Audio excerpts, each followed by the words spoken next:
Hello internet friends! Over the past few months now, I've been playing Echo of Soul for MMO Quest, and I have only one thing to say about it. It would seem my ability to actually hit max level in an MMO is only possible if the game is actually good, and I'd give Echo of Soul a rating of only 42 levels out of 75. So let me go ahead and tell you the story of my adventures with Echo of Soul. I originally saw the game on Steam some time ago and thought it looked kind of neat, so I figured I'd give it a try.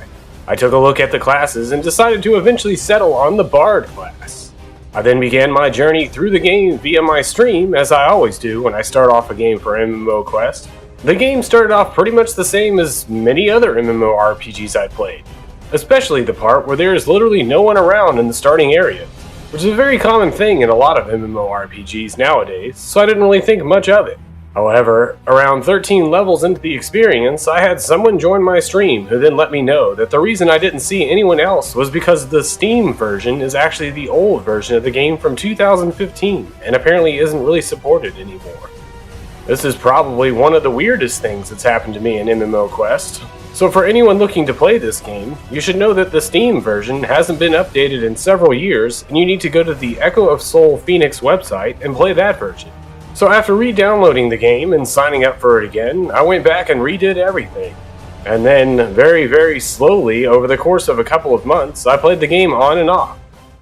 Echo of Soul isn't a terrible game, but I would more describe it as being very stale. It's got nothing in it that really stands out over other MMORPGs, and for the most part, it's a very boring World of Warcraft clone. That isn't to say that it doesn't have its own few unique systems in play. For example, every time you kill an enemy, you get a soul, which you can then purify, and in turn use it for specialized cooldowns that do anything from giving you a huge attack buff to a huge defensive buff. And these are great and all, but you have very limited use of them, and I typically ended up forgetting that they were there until something killed me and I needed the extra DPS.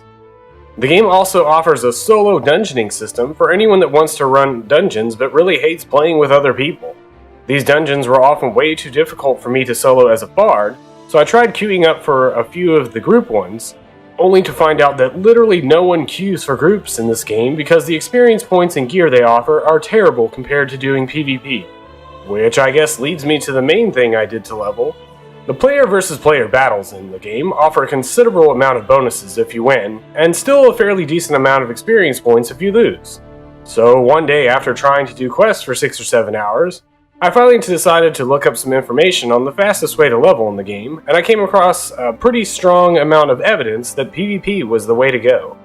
Unfortunately, however, you can only get bonuses from PvP a certain number of times a day, so I would basically log in, do PvP for a bit, then log out.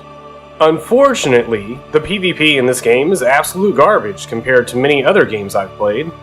I will say that one thing I learned from doing the PvP in this game is that other people apparently don't play MMORPGs with nameplates turned on, because the number of times I would see people hide behind pillars, or even the number of times I would hide behind a pillar and just watch the enemy run by like an idiot was through the roof. It just gave me flashbacks of players trying to hide in bushes in World of Warcraft, thinking I wouldn't notice them despite their nameplates being a dead giveaway. In Echo of Soul, it was like 100 times worse because I literally had someone tell me not to capture a building from the front side like an idiot before I realized that people were too stupid to realize when someone was taking the tower from the backside. In any case, after a while I decided to sit down and give questing another go. Sadly, there are only 2 types of quests in this game, and neither one is very exciting. You're either killing enemies or picking stuff up off the ground. If the story or combat to go along with this was at least interesting in some way, then I might not have cared so much. But for the most part, I was just doing things without any real reason or drive.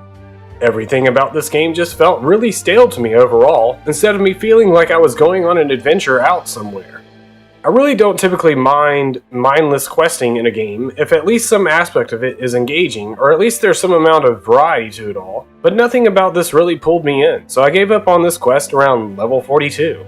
Now I know it's probably just me that wasn't having fun because I saw quite a large number of people in the game during my time playing it. I played some games and literally saw no one for 40 levels, but that really wasn't the case with this game. My only interaction with most people was fairly short though, as it normally ended with them asking me if I was Indonesian and me saying no, and then they just left me there hanging. All in all, Echo of Soul was an interesting experience in one way or another, I just found it to be very stale. I'm not saying that people shouldn't give it a shot, but if you've played literally any other MMORPG in the past 5 years, then you've probably played something way better than this. It's not a horrible game, but it definitely doesn't really bring anything new or interesting to the table for me, and I had zero desire to just keep playing it in the way I was. Logging in and doing dailies every so often wasn't really doing it for me, and I've got way better things to do with my time than keep playing this. I will say, at the very least, playing as a bard played like a bard. I had various different songs that I was able to use, I just didn't have anyone to use them on. So at the very least, maybe I should have tried a different class. In any case, thanks everyone for watching, and I hope you liked hearing about my experience with Echo of Soul. Make sure to subscribe to the channel for more updates on MMO Quest, along with checking out my live stream at twitch.tv/rudyxx for even more of my adventures. Take care, and until next time, happy gaming everyone!